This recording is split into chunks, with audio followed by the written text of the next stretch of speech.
Donald Trump au pied du mur, et plus précisément au pied de son mur anti-immigration à la frontière entre le Texas et le Mexique.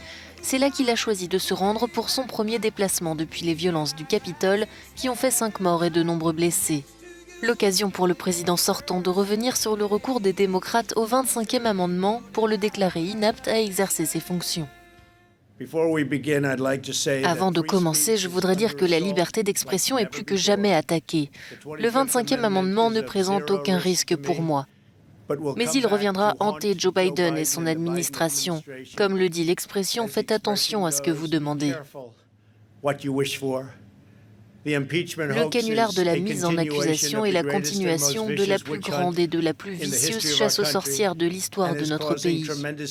Elle provoque une colère, une division et une douleur énormes, qui sont très dangereuses pour le pays, en particulier dans cette période très tendue. Le vice-président Mike Pence a en effet exclu de recourir au 25e amendement.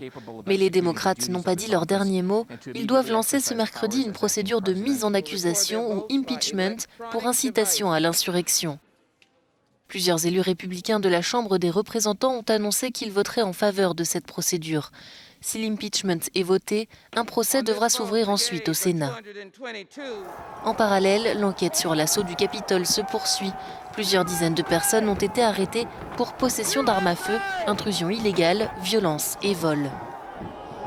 Hier, notre bureau a mis en place une force d'intervention composée de hauts responsables de la sécurité nationale et de procureurs spécialisés dans la corruption publique.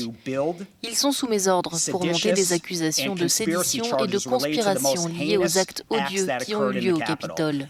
Ce sont des accusations importantes avec des crimes passibles de peine de prison allant jusqu'à 20 ans. Pour éviter de nouvelles violences, la sécurité à Washington a été grandement renforcée avec le déploiement de la garde nationale. Le FBI a mis en garde contre de possibles manifestations armées des partisans de Donald Trump à Washington et dans de nombreux États avant l'investiture du président élu Joe Biden le 20 janvier.